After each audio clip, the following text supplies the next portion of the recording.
Hello दोस्तों, तो कैसे हैं आप लोग। स्वागत है मेरे टेक की बात चैनल पे। और आज मैं आपके लिए फिर एक नया टॉपिक लेके आया हूं जो डेली बेसिस में यूज़ होने वाले हैं। जो भी टेली पे काम करते हैं उनके लिए बहुत ही ज़रूरी है। सबसे पहला काम ही यही होता है। तो आज हम सीखेंगे टेली प्राइम में जो है हम कंपनी कैसे क्रिएट करते हैं।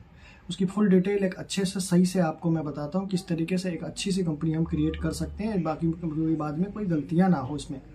तो आओ मैं आपको लेके चलता हूँ अपने कंप्यूटर स्क्रीन पे और तुम्हें वहाँ बताता हूँ किस तरीके से हम क्रिएट कर सकते हैं कंपनी को। तो आओ मैं बताता हूँ आपको। तो ये हम आ गए हैं अपने कंप्यूटर पे और यहाँ पे हम देखिए, यहाँ पे जैसे हम गेटवे ऑफ टेली पे जाते हैं तो यहाँ पे एक लिखा आता है create company, select report, specify path और सेलेक्ट ऑन। ये सब बाद में देखेंगे। सबसे पहले जो हमारा टॉपिक है वो कि क्रिएट कंपनी। तो सबसे पहले हम क्रिएट कंपनी पे क्लिक करते हैं। तो देखिए, क्रिएट कंपनी पे जैसे हम क्लिक करते हैं तो यहाँ पे हमारे पास आ जाता है पाथ। ये जो हमारा डेटा जहाँ पे सेव होता है ये वो चीज़ है। यहाँ पे हमारा कंपनी आ जाता है। यहाँ पे मेन जो कंपनी का नाम है हमारा, हम वो कंपनी का नाम लिखते हैं। जैसे सपोज करते हैं कि हमारा कंपनी का नाम है अंश एंटरप्राइजेस। ये हमारे कंपनी का नाम हो गया। मेलिंग नाम भी सेम होता है, इसको कोई फ़र्क नहीं पड़ता, आपका मेलिंग नाम यही रहेगा। उसके बाद आता है नीचे एड्रेस। एड्रेस में आपका जो है बिजनेस और प्लेस ऑफ बिजनेस है जहाँ पे आप काम करते हैं उसका एड्रेस डालना है। सपोज मेरा एड्रेस है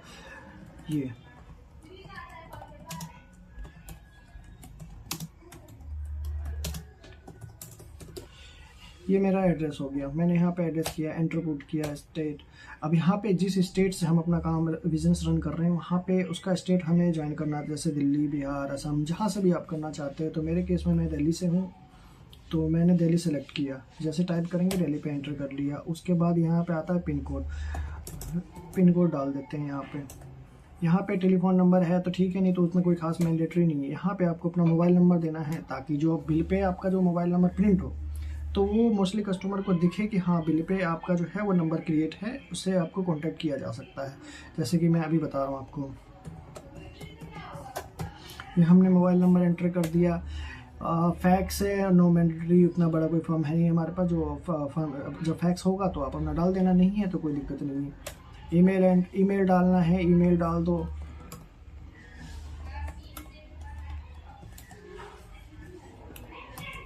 gmail.com। ये हमने ईमेल डाल दिया। वेबसाइट है तो वेबसाइट डाल सकते हैं, नहीं तो कोई बात नहीं है। अब यहाँ पे लोग यहाँ पे बहुत ही फंसते हैं कि यहाँ पे हम फाइनेंशियल ईयर बिगिनिंग फ्रॉम, तो जो फाइनेंशियल हम जिसमें हम काम कर रहे हैं, आप जैसे 2025 2026 जो भी स्टार्ट होगा फाइनेंशियल एज इट इज़ वही वहाँ रहना है।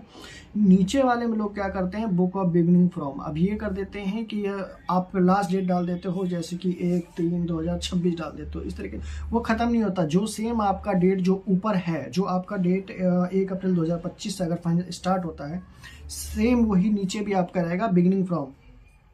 बिगिनिंग मतलब शुरुआत ही वहीं से हुआ है हमने, वो ऊपर भी सेम है नीचे भी सेम एज इट इज़ रहेगा यहाँ पे भी।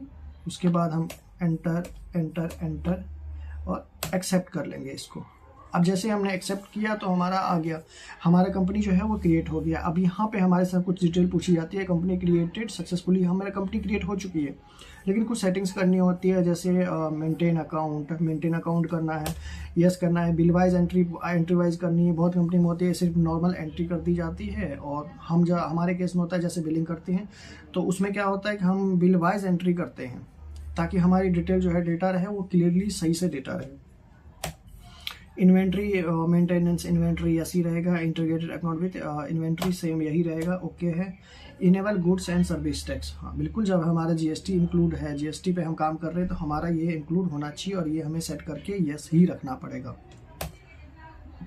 अब यहाँ पे जहाँ पे भी हमारा जो जीएसटी का डिटेल्स है वो जी डिटेल हम जहाँ पे है वो हम देंगे। अब देखो, ये रेगुलर हमारा जो भी हमारा जीएसटी नंबर है हमारा रेगुलर में जाएगा। हम सर रेगुलर पे क्लिक करेंगे। Asset of temporary GST number, asset of GST temporary number, ये कुछ नहीं करना है। यहाँ पे आ जाओ, यहाँ पे आपका जीएसटी नंबर है, जो भी जीएसटी नंबर है वो आपको यहाँ पे पुट करना है। जो भी XYZ जो भी है वो आप अपना जीएसटी नंबर यहाँ पर पुट कर देना, एंटर कर देना। जैसे जीएसटी नंबर अगर गलत होगा तो यहाँ एक्सेप्ट नहीं करेंगे, लेकिन आपको एक्सेप्ट करना है, आपको नया जीएसटी नंबर अपना सही से फिल करना है। अब आपका GSTR जो वन फाइल करते हैं वो कैसे है, जिस टाइम आप GST नंबर लेते हैं सेम उसी टाइम ही आप उस टाइम आपको पूछा जाता है कि आप मतलब इसको क्वार्टरली फिल करना चाहते हो या फिर monthly. Same as it is हमें यहाँ पे भी चेक करना है क्वार्टरली या मंथली। तो हम मोस्टली तो लोग मंथली पे करते हैं, ज़्यादा बेटर होता है मंथली में।